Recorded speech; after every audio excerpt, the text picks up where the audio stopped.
नमस्कार दोस्तों। आज मैं भारतीय जनता पार्टी के सोशल मीडिया आईटी सेल को एक्सपोज करूंगा कि कैसे वो पेड और झूठी खबरों से अपना प्रोपोगेंडा फैलाते हैं। किसी भी पार्टी का आईटी सेल उस पार्टी की मार्केटिंग और एडवर्टाइजिंग कैंपेनिंग के लिए यूज होता है। उस पार्टी की अचीवमेंट्स और दूसरे पार्टीज की ऑपोजिशन पार्टीज का क्रिटिसिज्म करने के लिए सोशल मीडिया के द्वारा लोगों तक चीजें पहुंचाई जाती हैं। लेकिन बीजेपी आईटी सेल की खास बात क्या है कि ये आधी से ज्यादा झूठी खबरें फैलाते हैं। इनकी अचीवमेंट्स फोटोशॉप्स और फेक न्यूज होती है और दूसरी पार्टीज की बदनामी करने के लिए doctored videos, paid Twitter trends और पेड न्यूज का इस्तेमाल करते हैं। पहले पेड ट्विटर ट्रेंड्स को थोड़ी गहराई में देखते हैं। तो एक एक ट्वीट करने के लिए लोगों को पैसे दिए जाते हैं। पहली नजर में ऐसा लगेगा ये काम बीजेपी सपोर्टर्स या बीजेपी वॉलंटियर्स कर रहे हैं, लेकिन ऐसा नहीं है। पेड ट्विटर कैंपेन्स को चलाने के लिए BJP IT cell PR companies को हायर करता है और जो लोग इन पीआर कंपनीज के लिए काम करते हैं उनको इन्फ्लुएंसर्स कहते हैं। हर इन्फ्लुएंसर को ट्वीट करने का टाइम और हैशटैग ईमेल कर दिया जाता है और हर कैंपेन के लिए, हर ट्विटर कैंपेन के लिए इन्हें 50-70 रुपए मिलते हैं। ऐसी ही कुछ ईमेल्स मेरे हाथ लगी हैं, ये देखिए इन्हें। तो आप देख सकते हैं इन ईमेल्स में कैसे ट्वीट करने का टाइम, हैशटैग, यहाँ तक कि इन्होंने सैंपल ट्वीट्स तक दिए हुए हैं और प्राइस तक बता रखा है कि इतने से इतने के बीच में ये ट्वीट करोगे तो इतने पैसे मिलेंगे। ये चीजें अपने कॉर्पोरेट दोस्तों जैसे अडानी के लिए भी यूज करते हैं और कुछ बॉलीवुड स्टार्स भी पीआर कंपनीज को यूज करते हैं।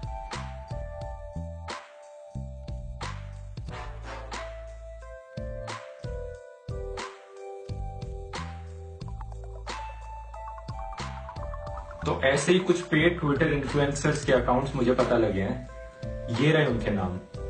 इनमें से किसी भी ट्विटर अकाउंट को आप इसी वक्त खोल के देख लो, इनके कुछ ट्वीट्स देखोगे और आपको खुद ही पता लग जाएगा ये चीज।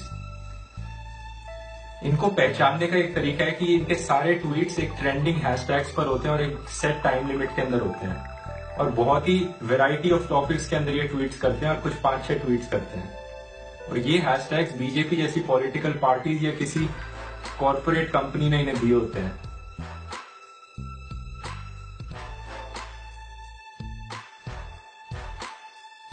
और ये वो अकाउंट है जहां से सारी ईमेल्स आई थी।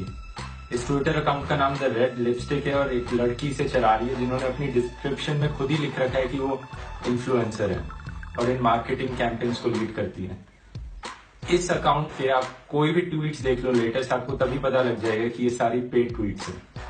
और दूसरी चीज जो सबसे ज्यादा यूज की जाती है बीजेपी आईटी सेल में वो है फोटोशॉप, इनका सबसे ओवर यूज टूल। एक तरफ तो ये बच्चों जैसी पिक्चरें शेयर करते हैं, अपने आप को लार्जर देन लाइफ दिखा के, जैसे वाटरफॉल में मोदी की इमेज लगा दी और बहुत से बेवकूफ लोग इन पे बिलीव भी कर लेते हैं। और दूसरी तरफ ये कुछ फेमस पर्सनालिटीज के झूठे कोट्स यूज करते हैं जो कि इन्होंने कभी बोले ही नहीं थे, कभी खुद की तारीफ करने के लिए और कभी दूसरी पार्टीज को बदनाम करने के लिए। इस फोटो में देखिए कि कैसे बीजेपी के गुंडों ने जब एक आम आदमी पार्टी के वर्कर को पीटा, उसके खून निकल रहा था। तो इस फोटो को बीजेपी के पेजेस ने शेयर किया ये कहते कि ये बंदा बीजेपी का था और इसे आम आदमी पार्टी के लोगों ने पीटा है।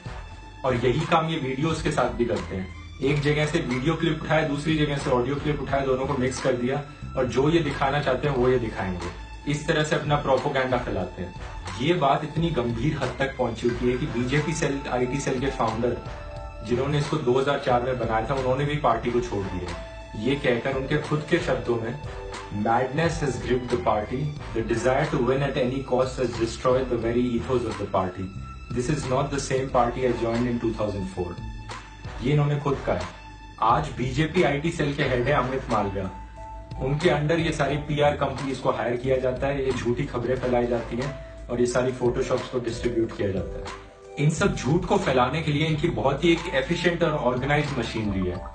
व्हाट्सएप पर फॉरवर्ड किए जाते हैं नेशनलिज्म और हिंदुइज्म की भावना को लेकर और फेसबुक पर इनके कुछ पेड पेजेस हैं जो अपने आप को न्यूट्रल दर्शाते हैं, लेकिन कोई भी झूठी खबर हो सबसे पहले शेयर करते हैं। जैसे कि ये द फ्रस्ट्रेटेड इंडियन, सत्यविजय.com, जागरूकभारत.com, प्रेस्टिट्यूट्स, ये सारे सबसे पहले एक ऑर्गेनाइज तरीके में झूठी खबरें फैलाते हैं। कई बार इनका प्रोपोगेंडा बहुत ही सक्सेसफुल हो जाता है और मेन स्ट्रीम मीडिया भी इसके झूठ को न्यूज बनाकर दे देता है।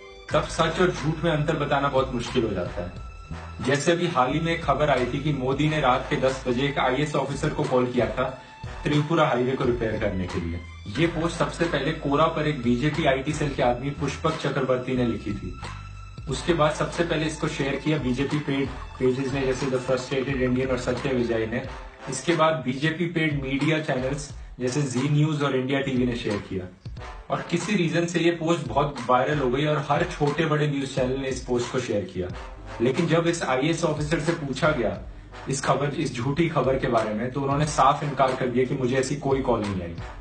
और जब मिस्टर पुष्पक से और इन्फॉर्मेशन के बारे में पूछा जिससे कि ये खबर प्रूफ हो जाए, तो उन्होंने बोला मैं कोई और इन्फॉर्मेशन नहीं दे सकता क्योंकि ये प्रोटोकॉल के खिलाफ हो जाएगा। तो इस तरह से ये लोग झूठी खबरें फैलाते हैं।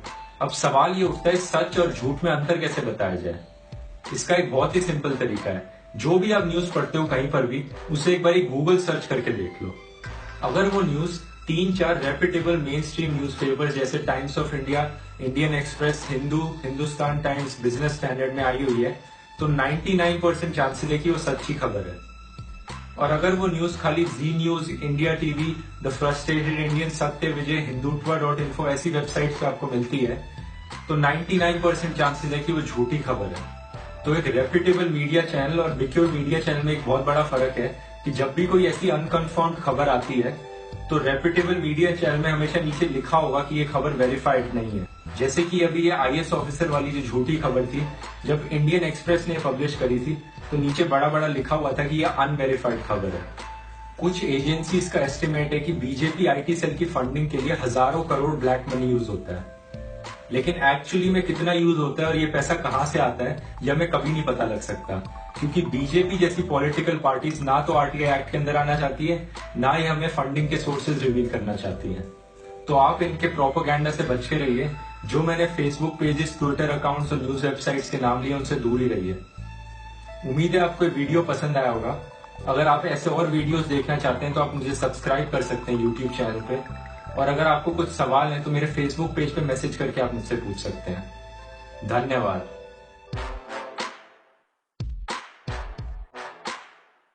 करते हैं, यकीन नहीं होता ना, लेकिन मोदी और केजरीवाल दोनों का यही मानना है कि सेंट्रल गवर्नमेंट स्टेट गवर्नमेंट को काम नहीं करने देती। कार में करप्शन की बात आती है, मुझे नहीं लगता कि व्यापम, डीडीसीए, ललित मोदी इन सबको दोबारा दोहराने की जरूरत है मुझे, इसलिए मैं कुछ नया दिखाना चाहूंगा।